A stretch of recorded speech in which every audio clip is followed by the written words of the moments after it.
সুলাইমান নবী একদিন রাজ দরবারে এসে ডাক দেয়া বলছে, ওরে আমার রাজ দরবারের মন্ত্রী মহোদয়, তোমাদের কাছে আমার একটা প্রশ্ন ছিল। আমি সুলাইমান তো এখনো পর্যন্ত বিবাহ করি নাই, তোমরা আমার জন্য একটা মেয়ে দেখো, আমি সুলাইমান বিবাহ করতে চাই। সুলাইমান নবী যখন বিবাহের কথা বললেন, সব মানুষগুলো অবাক দৃষ্টিতে তাকায় আছে। বলে কি? একজন মন্ত্রী ডাক দেয়া বলে, ওগো আল্লাহর নবী, ও দেশের বাদশা, বললেন তো সুলাইমান আপনি বিবাহ করবেন, তবে কেমন কোয়ালিটির মেয়ে আপনার জন্য এনে দিব? আলহামদুলিল্লাহ নাহমাদুহু ওয়া নাস্তাঈনুহু ওয়া নাস্তাগফিরুহু ওয়া নু'মিনু বিহি ওয়া নাতাওয়াক্কালু আলাইহি ওয়া নাউযু বিল্লাহি মিন শুরুরি আনফুসিনা من يهده الله فلا مضل له ومن يضلل فلا هادي له ونشهد أن سيدنا وسندنا وحبيبنا ومولانا محمدا عبده ورسوله الذي أرسله بالحق بشيرا ونذيرا وداعيا إلى الله بإذنه وسراجا وقمرا منيرا জবান খুলে পড়েন আউযু বিল্লাহি মিনাশ শাইতানির রাজীম বিসমিল্লাহির রাহমানির রাহিম أحسب الناس أن يتركوا أن يقولوا آمنا وهم لا يفتنون صدق الله العظيم وصدق رسوله النبي الكريم ونحن على ذلك من الشاهدين والشاكرين والحمد لله رب العالمين إن الله وملائكته يصلون على النبي يا أيها الذين آمنوا صلوا عليه وسلموا تسليما اللهم سيدنا مولانا محمد وعلى آل سيدنا شافعنا محمد بلغ العلا بكماله كشف التجى بجماله حسنت جميع خصاله صلوا عليه আমার সাথে মহব্বতে একটু জিকির করেন লা ইলাহা লা ইলাহা সুবহানাল্লাহ আলহামদুলিল্লাহ লা ইলাহা ইল্লাল্লাহ সুবহানাল্লাহ আলহামদুলিল্লাহ لا إله إلا الله তুমি বাঁচাও তুমি মারো অবিরত ক্ষমা করো তুমি বাঁচাও তুমি মারো অবিরত ক্ষমা করো ধরার যে জন তাকে ধরো সবই তোমার হাতে ওগো আল্লাহ সুবহানাল্লাহ আলহামদুলিল্লাহ লা ইলাহা ইল্লাল্লাহ তোমার রিজিক খেয়ে পরে অবাধ্য হই কেমন করে তোমার রিজিক খেয়ে পরে অবাধ্য হই কেমন করে খুঁজে না পাই কোনো ভাষা শুকুর গুজার করি ওগো আল্লাহ সুবহানাল্লাহ লা ইলাহা ইল্লাল্লাহ সুবহানাল্লাহ লা ইলাহা ইল্লাল্লাহ মুহাম্মাদুর রাসূলুল্লাহ সাল্লাল্লাহু আলাইহি ওয়াসাল্লাম। আলহামদুলিল্লাহ। মসজিদুল আকসা জামে মসজিদ আলেদাতপুর পশ্চিম পাড়া বিরাট ইসলামী জলসা। আজকে এই মাহফিলের সম্মানিত সভাপতি জনাব এইচ এম সুলতানুজ্জামান রেজু, আমি দোয়া করছি আল্লাহ তাআলা তার এই বান্দাকে হায়াতের মধ্যে বারাকা দান করুক, সকলে পড়ুন আমিন। আল্লাহ তার ইজ্জতের মধ্যে বারাকা দান করুক, সকলে পড়ুন আমিন। আল্লাহ তাকে যেন বেশি বেশি দিনের খেদমত করার তৌফিক দান করে, সকলে পড়ুন আল্লাহুম্মা আমিন। এছাড়াও রয়েছেন সহসভাপতি, অনেকের নাম রয়েছে, নামগুলো বলা সম্ভব হচ্ছে না। আজকে এই মাহফিলের প্রধান অতিথি আমার পাশে উপস্থিত হয়েছেন, আলহামদুলিল্লাহ আমি খুবই খুশি হয়েছি। আলহাজ হাকিম খন্দকার মোহাম্মদ আব্দুস সালাম BSCDU MSS। আমি দোয়া করছি আল্লাহ তাআলা আমার মুরব্বী বাবাকে আল্লাহ তাআলা তার হায়াতের মধ্যে তার ইজ্জতের মধ্যে বরকত দান করে, সকলে পড়ুন আমিন। আল্লাহ তাআলা তাকে দুনিয়া এবং আখিরাতের বালা মুসিবত যেন দূর করে দেয়, আল্লাহ সেই কবুল করে নাও, সকলে পড়ুন আমিন। আমার ইতিপূর্বে আলোচনা করেছেন আমার শ্রদ্ধেয় ভাই হাফেজ কারি আমিনুল ইসলাম জিহাদি, হাফেজ মাওলানা সাজিদুল ইসলাম ধামুরহাট। আল্লাহ তাআলা তাদের বলার মধ্যে কণ্ঠর মধ্যে আরও বেশি বেশি বরকত দান করে, সকলে পড়ুন আমিন। আমার পূর্বেও একজন বিশেষ আকর্ষণ আছে, জানেন তো? জানেন কত ইঞ্চি? 36 ইঞ্চি। হজরত এসেছে, সময় মতো উনি উপস্থিত হয়ে যাবেন। আপনারা শেষ পর্যন্ত থাকবেন না ভাগবেন? থাকবেন তো ইনশাল্লাহ।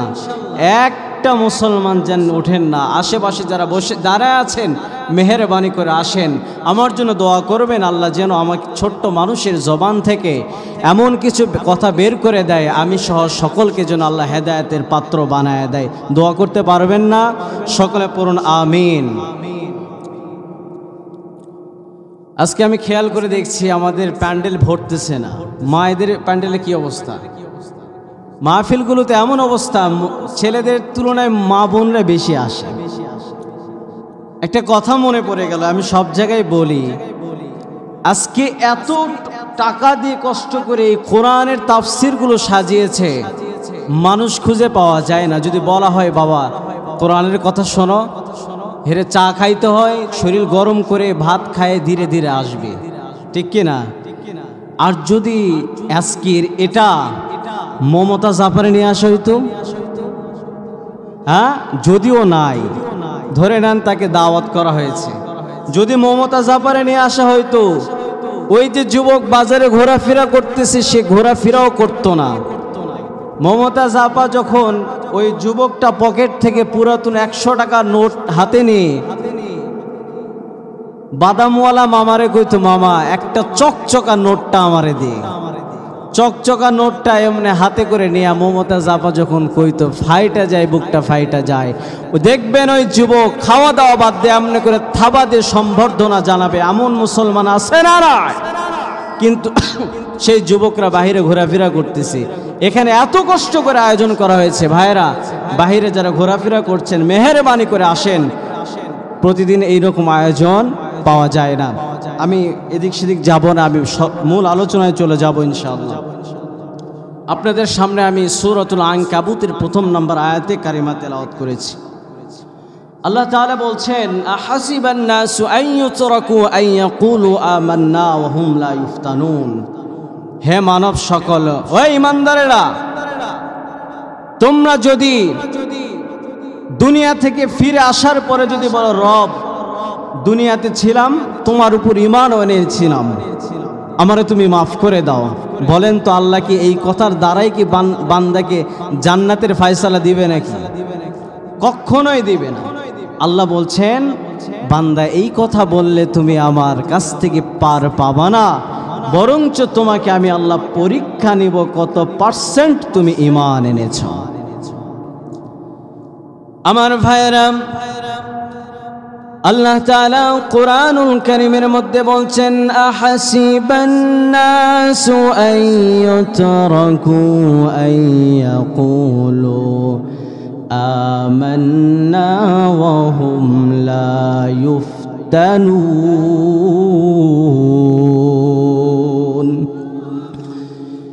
আল্লাহ তাআলা বলছেন, বান্দারে তোমরা যদি বলো আল্লাহ তোমার প্রতি ঈমান আনলাম, রব তোমার প্রতি ঈমান এনেছি রে আল্লাহ, এই কথা যদি আল্লাহকে বলো, আল্লাহ তোমাকে ছেড়ে দিবে না।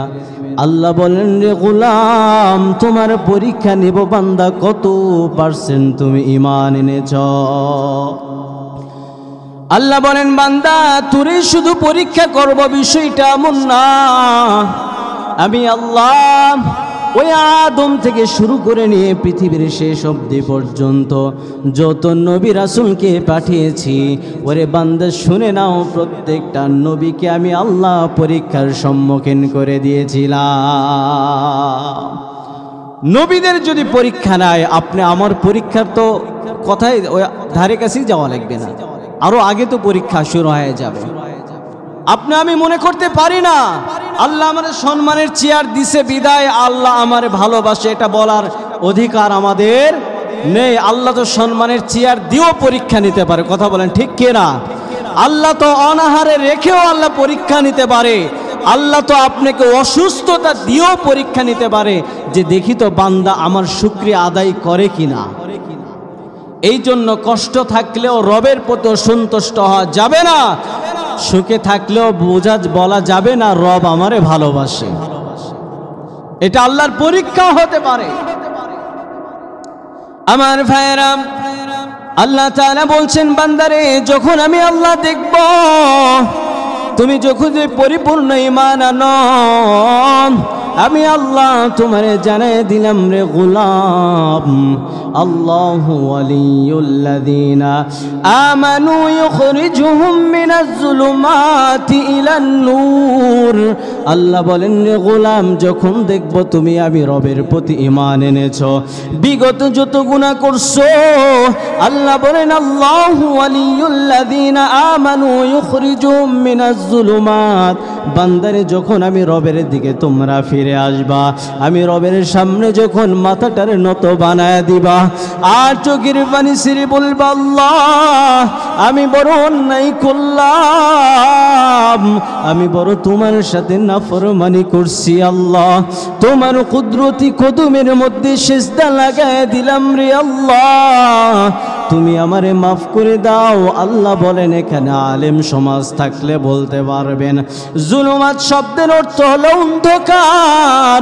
কোন বান্দা যখন গুনাহ করতে করতে অন্ধকারের মধ্যে চলে যায়, আর ওই বান্দা যখন রবের কাছে ক্ষমা চায়, আল্লাহ বলেন ওই বান্দাকে জুলুমাত থেকে উঠায় আমি আল্লাহ, মিনাজ জুলুমাতি ইলান নূর, আমি আল্লাহ ওই বান্দাকে পরিপূর্ণ আলোর দিশারি বানায় দিব। আল্লাহ বলেন বান্দারে আলোর দিশারি বানায় দিব। শুধু তাই নয়, আল্লাহ আরো পরে এক আয়াতের মধ্যে আল্লাহ জানায় দিলেন, ওয়ালাউ আন্না আহলাল কুরা আমানু ওয়াত্তাকাউ লাফাতাহনা আলাইহিম বারাকাতিম মিনাস সামাই ওয়াল আরদি ওয়ালাকিন কাযযাবু ফাআখাযনাহুম বিমা কানু ইয়াকসিবুন। আল্লাহ তাআলা বলছেন বান্দারে, যখন আমি রবের নিকট ফিরে আসবি, আমি রবের কাছে যখন ক্ষমা চাইলি, আমি আল্লাহ তুলে জানায় দিলাম রে বান্দা, ওই আসমান থেকে জমিন পর্যন্ত যতটুকু ফাঁকা জায়গা রয়েছে, সব ফাঁকা জায়গাটুকু আমি আল্লাহ তোর জন্য রহমত আর বরকত দ্বারা ভরপুর করে দিব।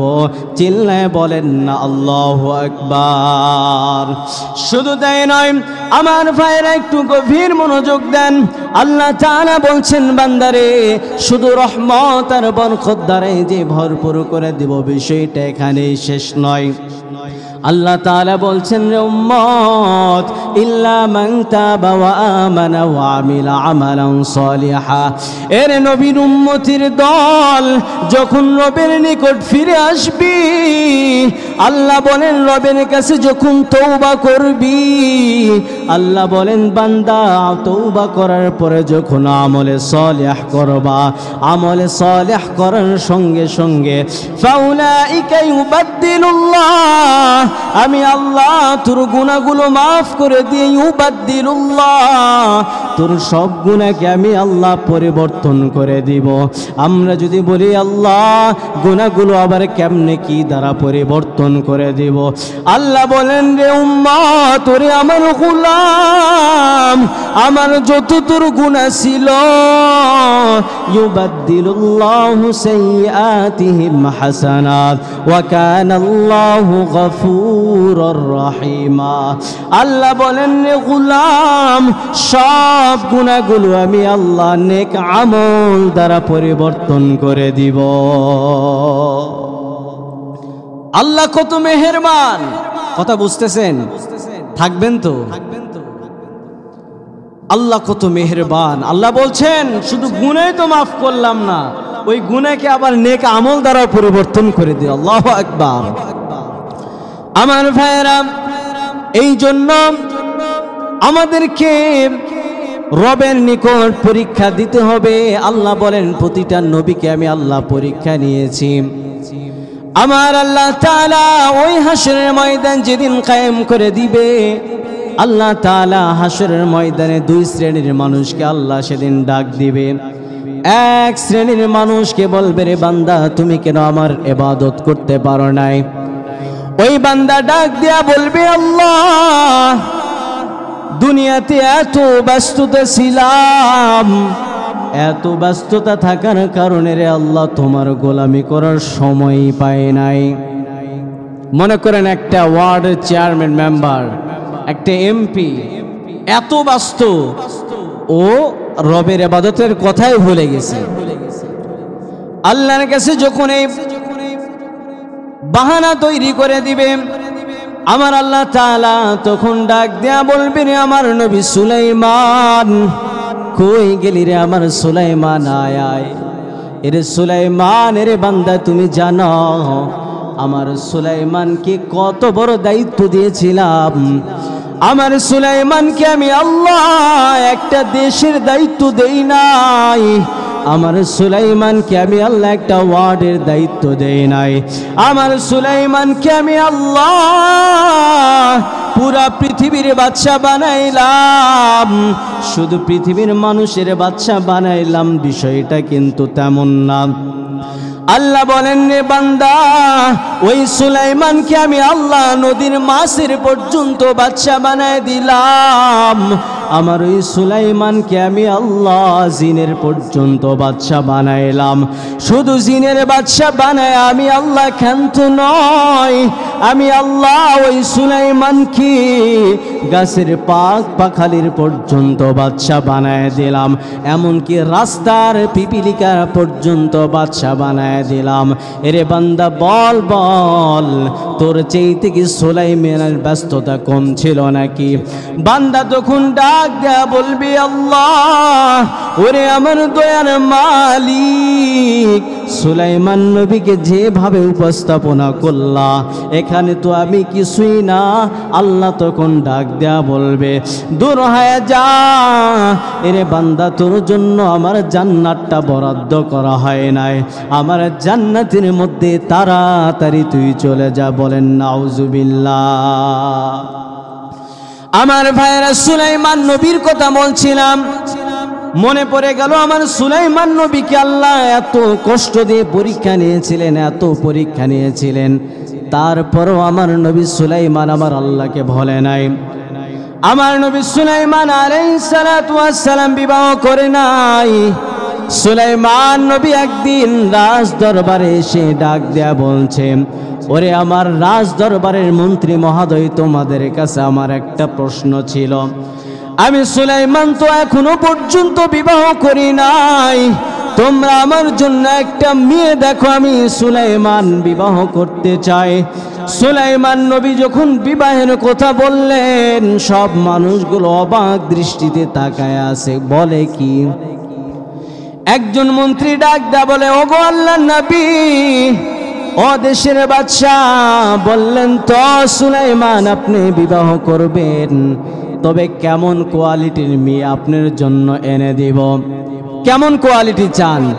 সুলাইমান নবী বললেন, কোয়ালিটি এক নম্বরে থাকতে হবে মেয়ে পর্দাওয়ালি। কি ওয়ালি? পর্দাওয়ালি। দ্বিতীয় নম্বরে থাকতে হবে মেয়ে যেন, মেয়ের মা বাবা যেন নামাজিওয়ালা হয়, দিনদারওয়ালা হয়। তৃতীয় নম্বরে মেয়েকে সুন্দরী হওয়া লাগবে। কি হওয়া লাগবে? সুন্দরী। সুলাইমান নবী কয় নম্বরে সুন্দরীর কথা বললেন? তৃতীয় নম্বরে। প্রথমে কি বললেন? পর্দাওয়ালা, ঈমানওয়ালা হতে হবে। আজকে আমার সমাজের সন্তানদেরকে বিয়ের কথা নিয়ে গেলে যা হয় হোক গা, আগে সুন্দর আছে নাকি এটা দেখ। আমি একবার সিরাজগঞ্জ থেকে মাহফিল করে আসতেছি, মাঝখানে আমি চুল কাটার জন্য নামছি, তো এমন করে টুপি খুলে একদিন কাপড় দিয়ে ঢাইকা রাখছে, বোঝার কায়দা নেই যেটা হুজুর মানুষ। সেলুনওয়ালা চুল কাটতেছে, আর একজন জিজ্ঞেস করতেছে যে ভাই তুই কি বিয়ে করস নাই? বলে হ্যাঁ করব, কথা চলতেছে, লাইন ঘাট হচ্ছে। বলে মেয়ে কি করে? বলে গার্মেন্টসে থাকে। বলে গার্মেন্টসের মেয়ে তো ভালো হয় না, নামাজ পড়ে না, পর্দা করে না। বলে পর্দা দেখিয়ে হবে মিয়া, রাস্তা দিয়ে নিয়ে গেলে যেন যুবক দেখে টাস্কিল করে তাকায় থাকে, কি গেল রে, এটা দেখলে আমার ভাল লাগে। দেখছেন যুবকের রুচি আজকে কোথায় গেছে, আর আজকে আমার মা বোনদের রুচি কোথায় গেল? আজকে আমার মা বোনদের কাপড় কাটতে কাটতে এত পরিমাণ কাটছে, ও যেখানে বেশি লাগার কথা ওখানে কম লাগায়, যেখানে কম লাগার কথা ওখানে বেশি লাগায়। আছে না নাই? বাজার থেকে একটা 3 পিস কিনে নিয়ে যায় দিবেন। যুবক তোমরা আসো তো, মা বোনদের ওয়াজ করে গেলে কালকে আবার মামলাও দিতে পারে আমার নামে। তোমরা আসো তো নাকি? আওয়াজ দিয়ে বল, আসো তো। মা বোনরা দেখবেন যেখানে একটা 3 পিস নিয়ে যাবেন, ওরে কাটতে কাটতে অর্ধেক নাই, এমন টাইট ফিটিং করবে শরীরের সব কিছু বোঝা যায়। আর মেয়ে যখন রাস্তায় যায়, যুবক অবাক দৃষ্টিতে তাকায় থাকে, নিজেও গুনাহ করছে, আর একজনকে গুনাহ করার জন্য উৎসাহিত করছে। কথা বলেন ঠিক কিনা? আর পায়জামা যেটা আছে, হেটা এমন পায়জামা বানায়, আমার লুঙ্গির চেয়ে তো ঢোল্লা, হের নাম দিছে প্লাজো। কি জো? প্লাজো, আমার লুঙ্গির চেয়েতেও ঢোল্লা। এটাতে দেওয়ার কথা ছিল কম, কিন্তু দিছে বেশি। আমি অবাক হয়েছি। আমি 5 বছর আগে আমি শুনছি আমার মা বোনদের জন্য 4 পিস বের হয়েছে। কথা বলেন কয় পিস? 4 পিস। শুনছেন তো আপনারা? তো আমার খুব ভালো লেগেছিল, মা বোনদের জন্য 4 পিস বের হয়েছে। এটা খুব আনন্দের কথা। যাক, তারা সুন্দর করে পর্দা মেনটেন করে চলতে পারবে। কিন্তু 1 বছর পরে যাওয়ার পরে শুনলাম নাকি 1 পিস কমে গেছে, বাড়ি হয়েছে 3 পিস। কথা বলেন কয় পিস? 3 পিস বের হয়েছে। তারপরও তো ছিল 1 বছর যাওয়ার পরে আবার আসছে 2 পিস। তার 1 বছর যাওয়ার পরে শুনলাম 1 পিস। কথা বলেন কয় পিস? আমার কেন জানি ভয় হয় কবে জানেন 0 পিসই বাজারে চলে আসে।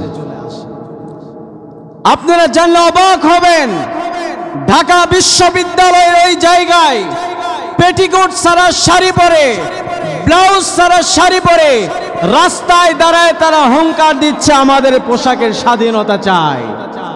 যারা এই পোশাকের স্বাধীনতার জন্য রাস্তায় নামে, আমার মনে হয় ওদের মা বাবার জন্মের ঠিক নাই। কথা বলেন ঠিক কিনা? তারা বলে আমাদের সমান অধিকার চায়। আরে বেকুব, আল্লাহ তো তুলে 1400 বছর আগে আমার নবী তোদের চেয়ে, পুরুষদের চেয়ে বেশি অধিকার দিয়ে গেছে। কথা বলেন ঠিক কিনা? তোমরা কি মনে করো? আমার ভাইয়েরা রাগ করলেন। এই জন্য সুলাইমান নবী বললেন তুই হতে হবে। আমার ভাইয়েরা একটু গভীর মনোযোগটা লাগায় দেন। পয়গম্বর সুলাইমান নবী যখন এইভাবে বলে দিলেন, এই কথাগুলো রাজ্যের সব জায়গায় চলে যায়। মদিনার অলিতে গলিতে যাওয়া শুরু করলো। কথা যাইতে যাইতে এমন এলাকায় চলে গেল যারা মাছ বিক্রি করে তাদেরকে জেলে বলা হয়। কথা যাইতে যাইতে এমন এলাকায় কোথা গিয়ে পৌঁছে যায় যাদেরকে বেদে বলা হয় যারা স্বপ্নে খেলাধুলা করে। এর নবীর উম্মতির দল সবাই বরাবরই আরম্ভ করলো যার ভিতরে 3টা গুণ পাওয়া যাবে। যে মেয়ের ভিতরে 3টা গুণ পাওয়া যাবে, আর একটা গুণ আমার সুলাইমান নবী অ্যাড করে দিলেন। 4 নম্বরে বললেন ওই মেয়ের পরিবারের অবস্থাও ভালো হওয়া লাগবে। যার ভিতরে 4টা গুণ পাওয়া যাবে রে গোলাম, আমার সুলাইমান নবী ওই মেয়েকে বিবাহ করে আনিবে। কোনো কথা চলবে না এখানে। আমার সুলাইমান নবীর কথা যাইতে যাইতে একজন জেলের কানে চলে গেল। জেলে রাতের বেলা মাছ বিক্রি করে সন্ধ্যা বেলায় যখন ঘরের মধ্যে হাজির, জেলের কানের মধ্যে আওয়াজ আসলো দেশের বাচ্চা সুলাইমান বিবাহ করতে চায়। যার ভিতরে 3টা গুণ 4টা গুণ পাওয়া যাবে রে, আমার সুলাইমান নবী ওই মেয়েকে বিবাহ করে নিবে। আমার ভাইরা, ওরে নবীর উম্মতির দল, সুলাইমান নবীর এই কথা জেলের কানে যাবার পর জেলে এবার চিন্তা করলেন আমার ঘরের মধ্যেও তো একজন মেয়ে আছে।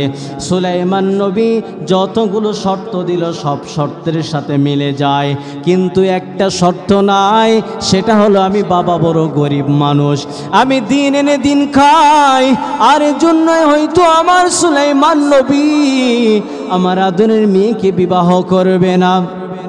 সুলাইমান নবী এই কথা জেলের কানে যাবার পর জেলে বাড়ির মধ্যে এসে তার বিবিকে ডাক দেয়া বলে, বিবি, ওরে বিবি শুনছো, এ দেশের বাদশা সুলাইমান বিবাহ করতে চায়, যার ভিতরে 4টা গুণ পাওয়া যাবে তারে বিবাহ করে নিবে। ওরে বিবি, আমার মনটা চায় আমার আদরের মেয়েকে যদি আমি সুলাইমানের হাতে উঠায় দিতে পারতাম, ওই হাসরের ময়দানে ওই সুলাইমান নবীর হাত ধরে হাসতে হাসতে আল্লাহর জান্নাতে চলে যেতাম।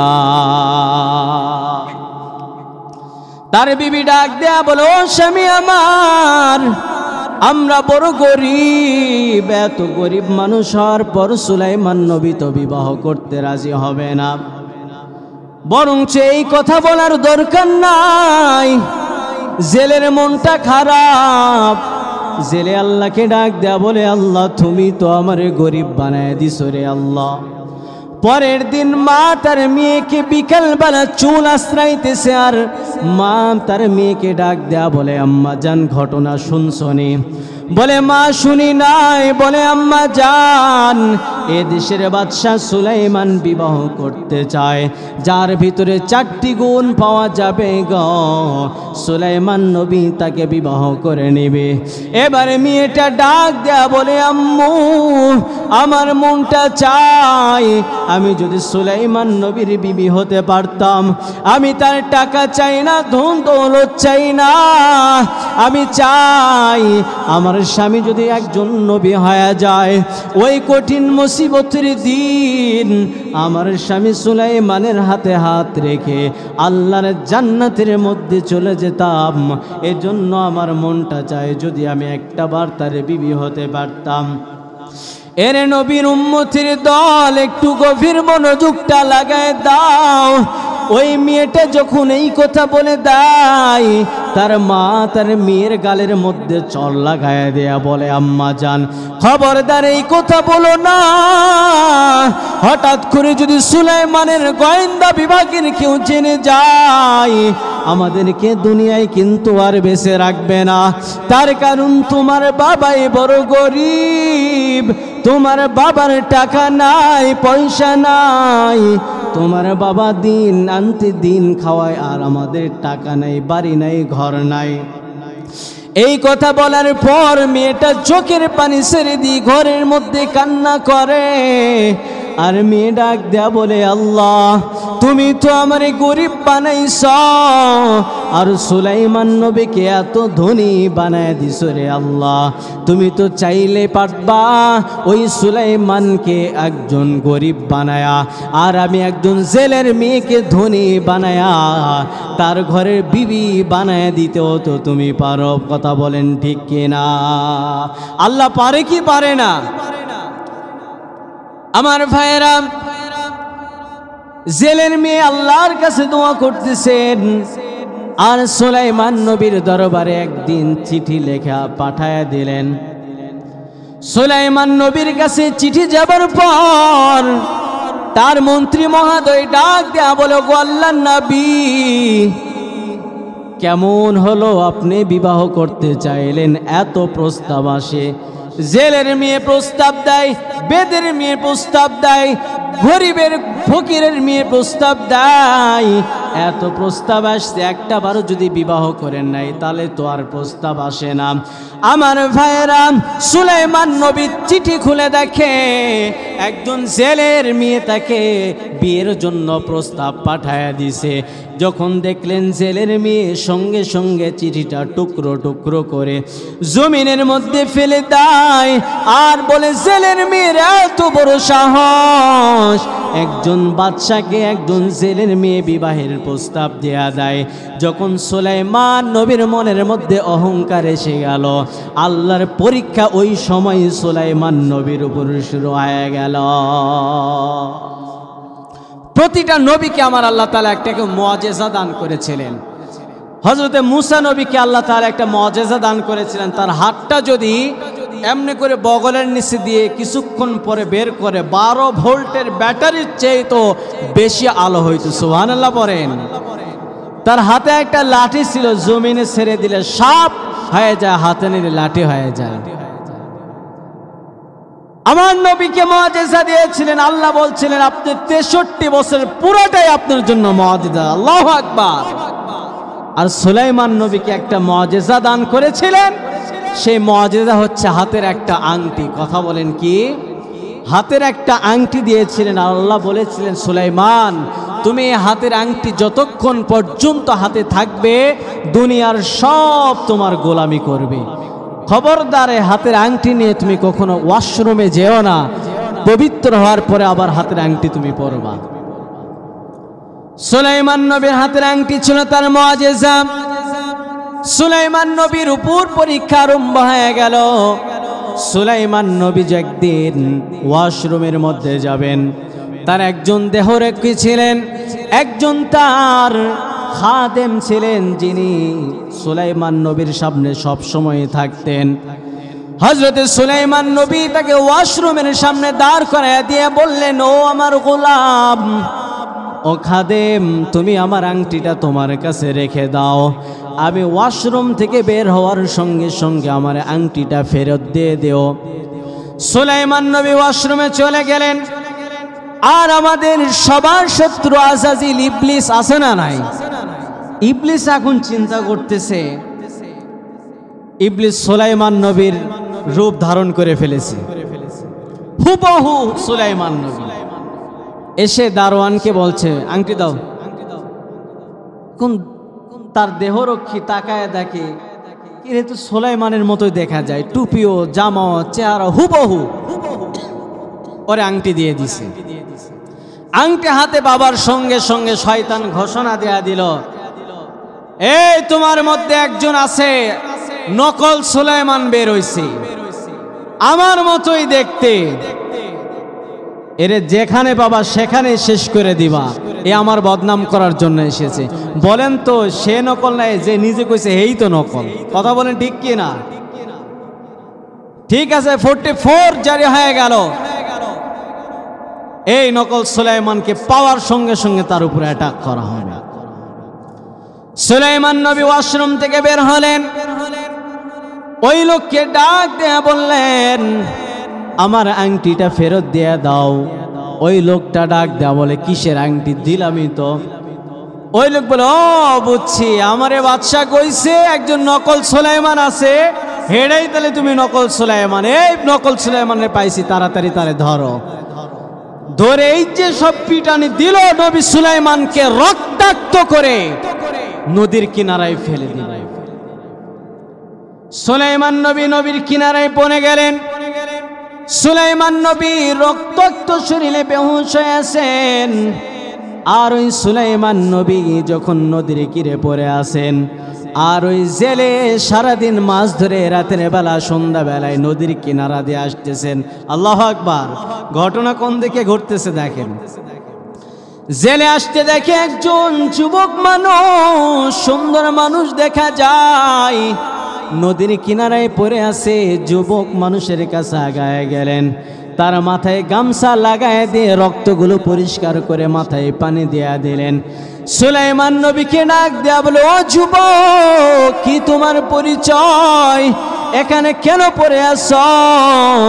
সুলাইমান নবী চিন্তা করলেন, আমার দরবারের মধ্যে পরিচয় দিছি, যে পিটানি না আমারে দিছে, এখন যদি এই জেলের যদি পরিচয় দিই, না জানি সেও আমার আবার অ্যাটাক করে, এই জন্য আর পরিচয়টা দেয় নাই। বলে, হেও যদি মারতে শুরু করে, বলে, বাবা আমি খুবই ক্লান্ত, যদি আমারে আপনার বাড়িতে 3টা দিন থাকার সুযোগ করে দিতেন, আমি একটু সুস্থ হলে আপনার কাছ থেকে বিদায় নিয়ে চলে যাই।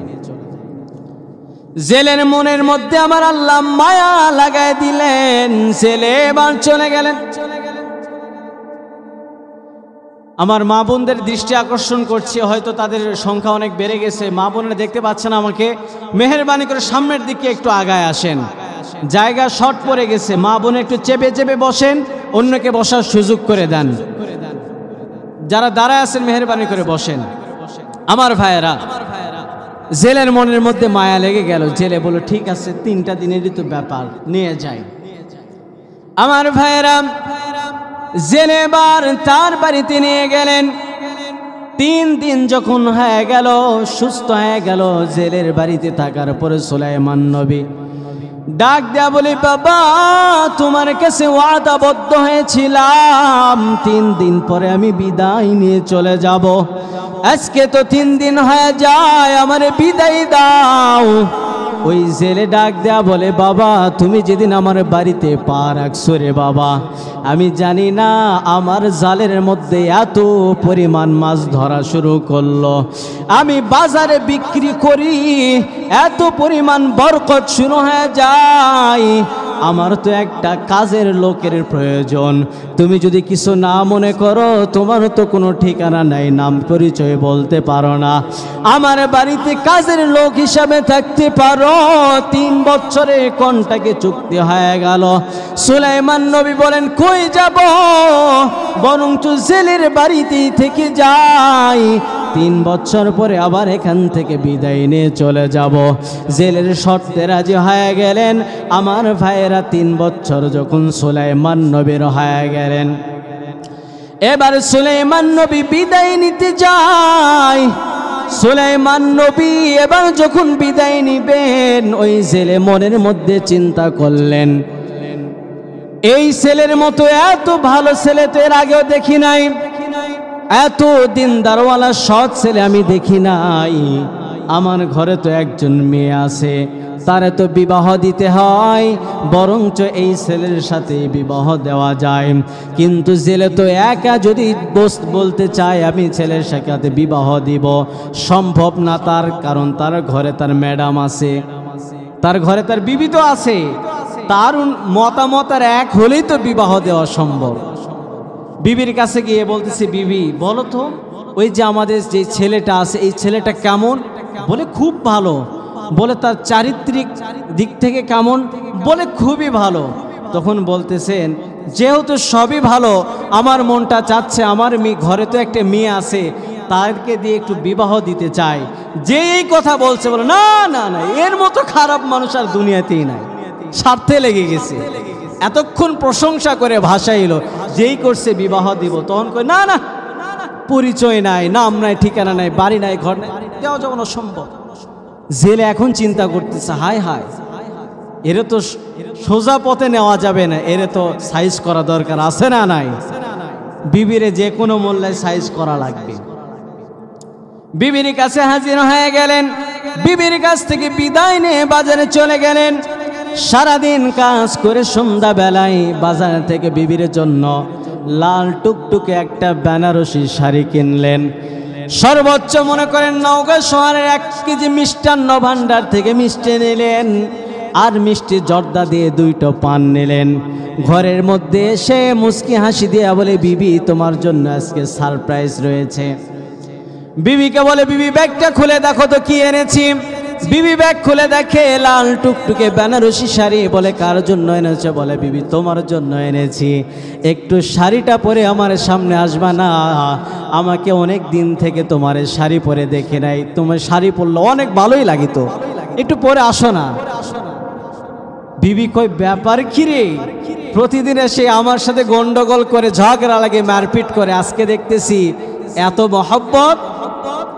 শাড়ি পরে বিবি স্বামীর সামনে হাজির হয়ে গেলেন, আর স্বামী তার ব্যাগ থেকে বলে, বিবি তোমার জন্য মিষ্টান্ন ভান্ডার থেকে দামি মিষ্টি এনেছি, আমার মনটা চায় নিজ হাতে তোমার মুখের মধ্যে খাওয়ায় দিই।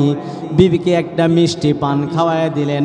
রাতের বেলা বিবি আর স্বামী যখন ঘুমায় যায়, স্বামী ডাক দেয়া বলে, বিবি পকেট থেকে মিষ্টি পান বের করে দেয়া বলে, বিবি 2টা পান এনেছি। রাতের বেলা আমরা পান চাবায় চাবায় রাতের বেলা শুয়ে থেকে 2 স্বামী আর স্ত্রী মজার গল্প করতে চায়। বলে ঠিক আছে। বিবির মনে সন্দেহ আছে, ব্যাপার কি? এবার বিবি এবার চিন্তা করতেছেন, যাই কিছু তো একটা হবে। রাতের বেলা মিষ্টি খাওয়াইলো, জর্দা পান দিল, নতুন শাড়ি পরায়া রাতের বেলা। এবার বিবি বিবিরে ডাক দেয়া বলে, বিবি বলো তো আমার ঘরে যে ছেলেটা আছে এটা কেমন? ছেলেটার দিয়ে আমি বিবাহ দিতে চাই আমার মেয়েকে। বিবি এবার চিন্তা করলে, যে আমারে খাওয়াইলো, যত ঘুষ দিছে, এখানে না কইলে তো এখন পিটানে একবারে পিঠের উপর ধাপধুপ শুরু হয়ে যাবে। এখন কাজে এখানে আর না করার সুযোগ নাই, এখন হাই কোয়া লাগবে।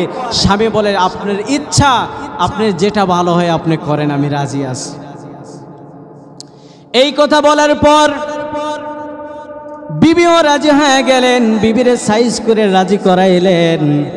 সুলাইমান নবীকে ডাক দেয়া বলে, ছেলে আমার ঘরে একজন মেয়ে আছে রে নবী, ওরে সন্তান, আমার মনটা চায় আমার মেয়েকে তোমাকে দ্বারা বিবাহ করাতে চাই।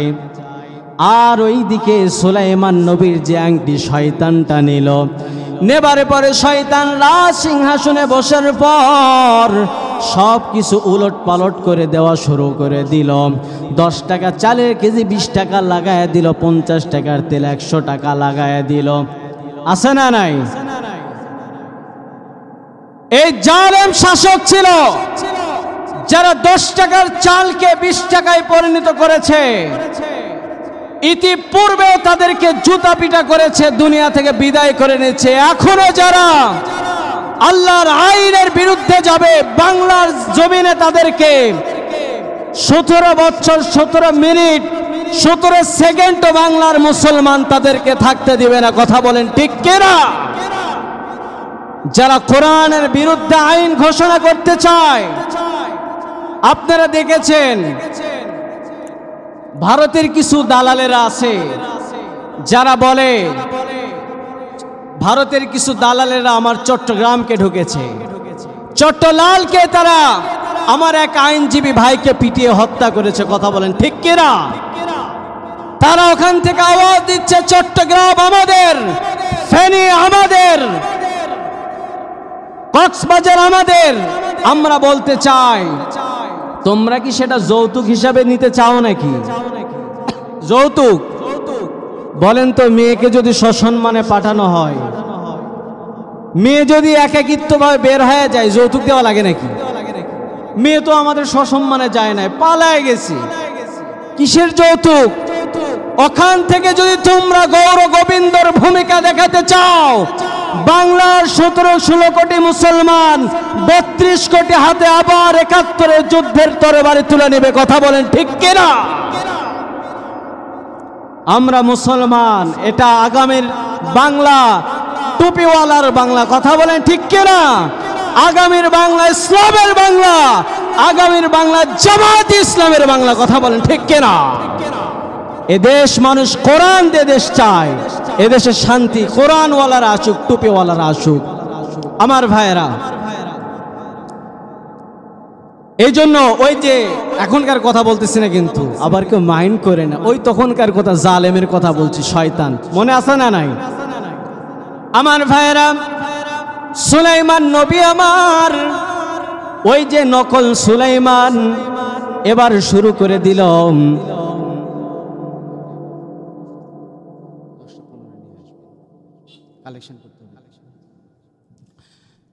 আমার ভাইয়েরা, সুলাইমান নবী যেই নকল সুলাইমান, এই নকল সুলাইমান এবার কি করা আরম্ভ করে দিলেন, সব কিছু উলট পালট করে দিলেন।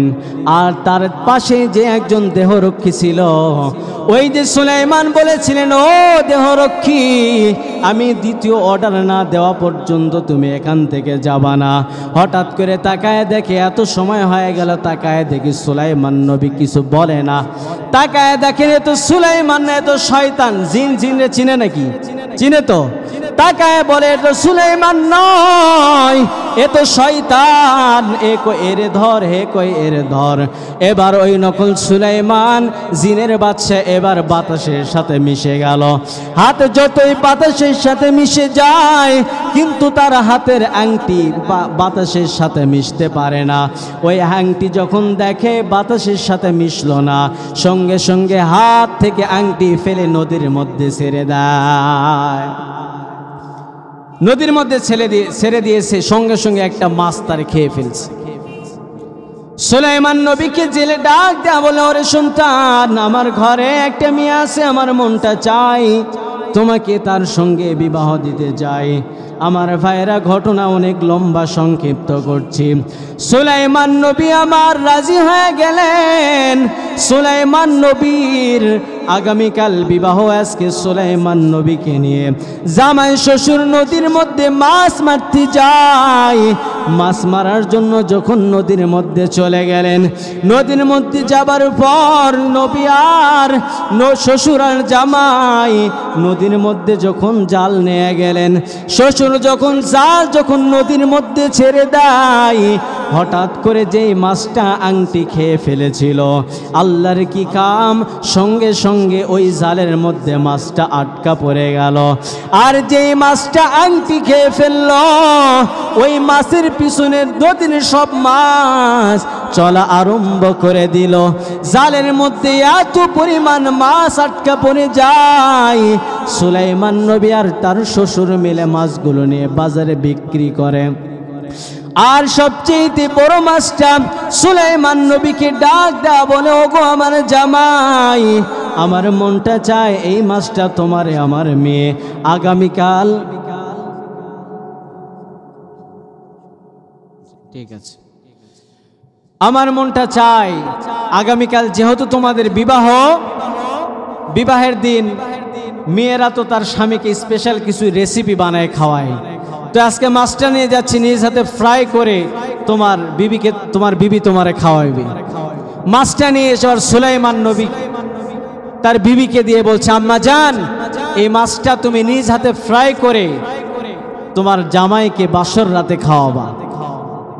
মেয়ের হাতে যখন মাছটা দিয়েছে, মেয়ে তখন মাছটা বটি ফেলে যখন মাঝখানে কাটতে লাগছে, খস করে উঠছে। কি ব্যাপার? বের করে দেখে একটা সাদা ধপধপে আংটি। সুবহানাল্লাহ পড়েন। ঘটনা বুঝতেছেন? চলবে আমার ভাইরা। মেয়েটা আংটি পাবার পর চিন্তা করলেন, বাসর রাতে বিবিরা তো তার স্বামীকে অনেক উপহার দেয়, আমি জেলের মেয়ে বড় গরিব, দেওয়ার মতো কিছুই নাই। আজকে আংটি ধুয়ে মুছে পরিষ্কার করলাম, আমার স্বামীকে আমি বাসর রাতে এটা গিফট করব, হাদিয়া দিব।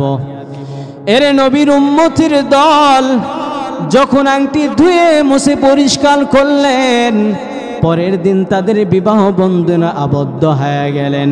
বিবাহ বন্ধনে আবদ্ধ হবার পর তার মেয়েকে যখন মা ঘরের মধ্যে প্রবেশ করায় দেয়, সুলাইমান নবী তার বিবিকে ডাক দেয়া বলে, বিবি আমার একটা প্রশ্ন করতে চাই রে বিবি, বলো তো জীবনে কোনোদিন প্রেম করেছো নাকি? বিবি এবার ডাক দেয়া বলে, স্বামী আমার সত্যি কথা বললাম, আমি একজনকে জান প্রাণ দিয়ে ভালোবাসতাম, শুধু ভালোই বাসি না গো স্বামী, আজকে বাসর রাতে ঢুকে 2 রাকাত নামাজ আদায় করে 2 হাত তুলে আল্লাহর কাছে দোয়া করেছি তার জন্য, আল্লাহ তারে হয়তো স্বামী বানায় দিলা না, আমার মনের আশাটা তুমি পূরণ করে দিলা না। সুলাইমান নবী ডাক দেয়া বলে, বিবি বলো কে ছিল তোমার সেই ভালো লাগার যুবক? বলে, সেটা তোমার শোনার দরকার নাই। বলে স্বামী, বলে বিবি বলো কে ছিল সেই যুবক, আমারে জানায় দাও। এবারে বিবি ডাক দেয়া বলে, দেশের বাদশা সুলাইমান নবী যখন বিবাহের প্রস্তাব দিয়েছিল, বলে 4টা গুণ থাকা লাগবে, কিন্তু আমার বাবাই বড় গরিব, যার কারণে 3টা গুণ থাকার কারণে 1টা গুণ না থাকার কারণে আমার বাবা তার সঙ্গে বিবাহ দিতে পারে নাই। আমার মনের মধ্যে বড় কষ্ট, আমি আল্লাহর কাছে দোয়া করেছিলাম, আল্লাহ তারই তো তুমি বাদশা বানাইছো, তুমি যদি চাও তারে গরিব বানায় ছেলের মেয়েরে ধনী বানায় তার ঘরের বউ বানাইতে পারো নাকি? এই কথা যখন সুলাইমান নবীকে বললেন, সুলাইমান নবী বলল, হয় বিষয়টা তো পাইছি, ঘটনা তাহলে ঘটে গেছে এই জায়গায়।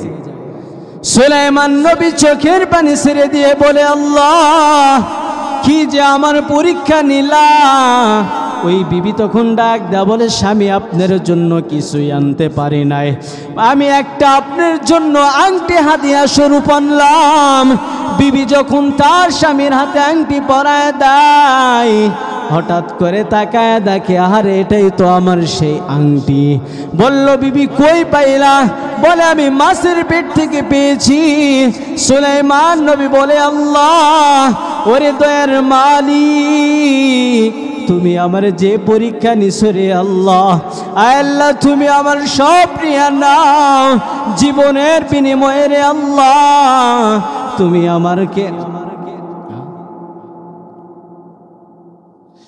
আল্লাহ তুমি আমারে মাফ করে দাও রে আল্লাহ, তুমি আমার ঈমানকে পরিপূর্ণ করে দাও। আল্লাহর কাছে ক্ষমা চাইলেন। এর নওগাঁর মুসলমান সুলাইমান নবীকে অহংকার করার কারণে কি পরিমাণ পরীক্ষা আমার আল্লাহ নিলেন। ওরে নবীর উম্মত, তোমাকে যে পরীক্ষা নেবেন এতে কোনো সন্দেহ আছে নাকি? আছে আমার ভাইরা। যদি আমরা জান্নাতি কাফেলার সঙ্গে শরীক হতে চাই, জান্নাতি মেহমান হতে চাই, আমাদেরকে 2টি গুণে গুণান্বিত হবে। কথা বলেন, কয়টি গুণ? এক নম্বরে গুণ হচ্ছে আল্লাহ পরীক্ষার পাশ করা লাগবে, আমার রাসূলকে জীবনের চেয়েতে মহব্বত করা লাগবে। দ্বিতীয় নম্বর গুণ হলো আপনাকে দানবীরের গুণে গুণান্বিত হবে। কথা বলেন কিসের গুণ? দানবীরের গুণে গুণান্বিত হবে। দান করলে কি রকম হয় দেখেন, দুনিয়াতে বালা মুসিবত আসে না, অ্যাক্সিডেন্ট, বড় বড় অসুস্থতা, আল্লাহ বলেন দান করার কারণে এই বালা মুসিবতগুলো দূর করে দেয়। সুবহানাল্লাহ পড়েন। এবং আমি আল্লাহ তার হায়াতের মধ্যে বরকত দান করি। কবরের মধ্যে বালা মুসিবত যদি থাকে আমি আল্লাহ বালা মুসিবত সহ দূর করে দিই, বলি সুবহানাল্লাহ। কেমন দুনিয়ার কথা বলি, একজন নবী ছিলেন হযরত দাউদ নবী। কথা বলেন কি নবী? দাউদ নবীর সাথে এমন একজন ফেরেশতার সম্পর্ক ছিল যার নাম হলো মালাকুল মাউত, হযরত আজরাইল আলাইহিস সালাতু ওয়াস সালাম। বারবার তার সাথে দেখা হয়েছে। একদিন দাউদ নবীর সামনে দাঁড়ায় আছেন। দাউদ নবী হঠাৎ করে তাকায় দেখে মালাকুল মাউত একটা যুবকের দিকে তাকায় মুস্কি মুস্কি হাসে। দাউদ নবী জিজ্ঞাসা করেন, ভাই একটু মনোযোগটা দেন। দাউদ নবী বললেন, যুবক তুমি কেন হাসতেছো? হে মালাকুল মাউত, হাসার কারণ কি? মালাকুল মাউত বললেন যে দেখতে পাচ্ছেন ওই যুবক কিছুক্ষণ পরে তার হায়াত শেষ হয়ে যাবে, তার হায়াতের সীমাবদ্ধতা শেষ হয়ে যাবে। সে তো দেখছি ভালোই আনন্দের মধ্যে আছে, কিন্তু দেখবেন কিছুক্ষণ পরে স্তব্ধ হয়ে জমিনের মধ্যে লুটায় যাবে। দাউদ নবী বললেন ঠিক আছে। তাকায় দেখেন যুবক ঘর থেকে বের হয়ে গেলেন। পরের দিন ওই যুবক আবার দাউদ নবীর দরবারে হাজির হয়ে গেলেন। দাউদ নবী আশ্চর্য হয়ে গেলেন, যুবক তোমার কি কোনো অসুস্থতা বৃদ্ধি পেয়েছে নাকি? বলে না ইয়া রাসূলুল্লাহ, পায় নাই। বলে তাহলে তোমার কি কোনো পেরেশানি অনুভব করছো নাকি? বলে না, তাও করি নাই। তাহলে মালাকুল মাউত যে বলল তোমার হায়াত যে শেষ হয়ে গেছে, কিছুক্ষণ পরে শেষ হয়ে যাবে, কিন্তু দেখছি এখনো পর্যন্ত জীবিত আছো।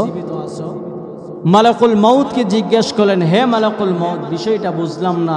মালাকুল মাউত বলছেন, ইয়া রাসূলুল্লাহ আমিও তো বুঝলাম না, কিন্তু এতটুকু জানি আল্লাহ এই বান্দার আরো 60 বছর হায়াত বৃদ্ধি করে দিয়েছে। সুবহানাল্লাহ। আমার নবী সিজদায় পড়ে গেলেন আর আল্লাহকে বললেন, আল্লাহ যেই বান্দার কিছুক্ষণ পরে হায়াত শেষ হওয়ার কথা ছিল, কিন্তু দেখলাম রে আল্লাহ তার হায়াত আরো বৃদ্ধি পেয়ে গেল। আল্লাহ ডাক দেয়া বলে, ওরে দাউদ, ওই বান্দা যখন তোমার দরবার থেকে বের হয়, ওই বান্দা যখন দরজায় গিয়ে হাজির হয়ে গেলেন, একজন ভিক্ষুক তার সামনে দাঁড়ায় গেল। ওই ভিক্ষুক তার কাছে সওয়াল করলো। ওই যুবকের পকেটে 6 দিরহাম ছিল। ওই ভিক্ষুককে আল্লাহর ওয়াস্তে সবগুলো দান করে দিলেন।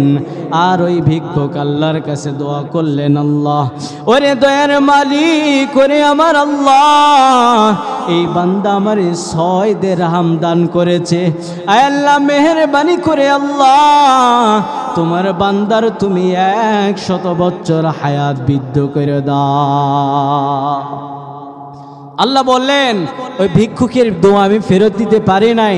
আমি তো আল্লাহ বলছি 1 টাকা যদি আমার রাস্তায় কেউ দান করে তারে 10টা করে নেকি দান করে। কথা বলেন কয়টি? 10টি। যেহেতু বান্দা 6 টাকা দান করেছে, এই 6 দশে 60 বছর হায়াত আমি আল্লাহ বৃদ্ধি করে দিলাম। বলি সুবহানাল্লাহ। আমার ভাইয়েরা, কবরের মধ্যেও যে আল্লাহর শান্তির ফায়সালা পাওয়া যায়, আমি এটা আপনাদের কাছ থেকে আপনারা শুনতে রাজি আছেন না নাই? আমি এটা বলে যাব, শেষ পর্যন্ত আপনাদেরকে থাকতে হবে। তার আগে আমি আপনাদের কাছ থেকে একটু অনুরোধ করব, আমার ভাইয়েরা অনেক কষ্ট করে আয়োজন করেছেন, এই মসজিদের উন্নতি কল্পে আপনারা কিছু দান করে শরীক হবেন। আল্লাহ আপনাদের বালা মুসিবত দূর করবে। ভাই উঠবেন না, দানের কথা বললাম আর উঠাউঠি শুরু হলো, মানে বুঝলাম না, কেউ উঠেন না। আল্লাহর ওয়াস্তে একজন নবী আল্লাহ বলেন, তোমাদেরকে নবী পাও নাই, নবীর পাও নাই, উলামায়ে কেরামকে তো পেয়েছো। তাদের হাতের সাথে মুসাফা করলে মনে করো বা নবীর সাথে মুসাফা করলাম। তাদের দিকে তাকায় থাকলে দেখবা নবীর দিকে তাকায় আছি। আমার ভাইয়েরা, আমার প্রধান মেহমান চলে আসবে, আমি ছেড়ে না দেওয়া পর্যন্ত কিন্তু বসতে পারবে না। এই জন্য আমার ভাইয়েরা, আল্লাহর ওয়াস্তে এখানে অনেকের মা নাই, অনেকের বাবা নাই, আমি তাদের মায়ের জন্য দোয়া করব, বাবার জন্য দোয়া করব। আল্লাহ তাআলা তাদের মা বাবাকে যেন জান্নাতি মেহমান বানায় দেয়। আল্লাহ তাআলা যেন আপনাদের মা বাবার কবরটা শান্তির ফায়সালা করে দেয়। আমার ভাইয়েরা, কে আছেন বলতে পারেন হুজুর আমার মায়ের জন্য, আমার বাবার জন্য, আমার বিবির জন্য, আমার সন্তানের জন্য 5,000 টাকা আল্লাহর ওয়াস্তে দান করব? কে আছেন আমার হাত তুলে একটু দেখান। আজকে যদি না পারেন বাকি লেখায় দেন, বাবা আমি দোয়া করে যাব আল্লাহ আপনার মা বাবার কবরটার জান্নাতের বাগান বানায় দেয়। একটা বান্দা, আমাদের মেহমান চলে এসেছে, কে আছেন একটা বান্দা 5,000 টাকা দিবেন? নারায়ে তাকবীর। প্রধান বক্তার আগমন মাহফিলের পক্ষ থেকে। কোথায় বক্তা দেখা তো যায় না, মাশাআল্লাহ কোলে করে আনছে, আল্লাহু আকবার। আমাদের 36 ইঞ্চি হুজুর চলে আসছে, হুজুরকে একটু কোলে উঠায় নিয়ে আসেন।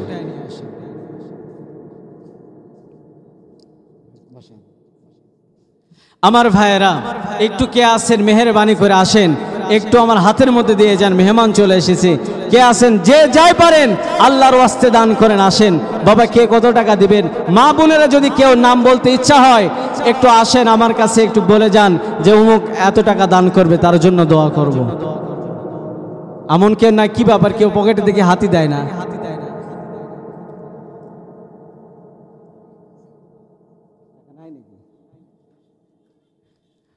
আমার ভাইয়েরা একটু কেউ, এরকম তো আমার মাহফিলে কোনোদিন হয় নাই। আমার ভাইয়েরা,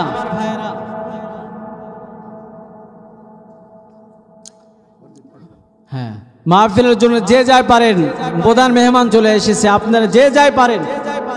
আচ্ছা আচ্ছা, আমি আমার বলে গেলাম আমাদের প্রধান মেহমান চলে এসেছে, আমি আরেকটু পরে আমি প্রধান মেহমানকে আমি আপনাদেরকে বলতে চাইলাম যে কবরের মধ্যে যে শান্তির ফায়সালা করে দিবে আমার আল্লাহ তাআলা, এই কবরের ছোট্ট একটু আলোচনা করে আমি প্রধান মেহমানকে দিব।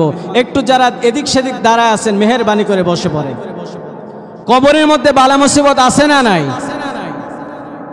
আল্লাহ তাআলা বলেন যারা কবরের মধ্যে বালা মুসিবত দূর করতে চায় তারাও যেন দানবীরের গুণে গুণান্বিত হতে চায়।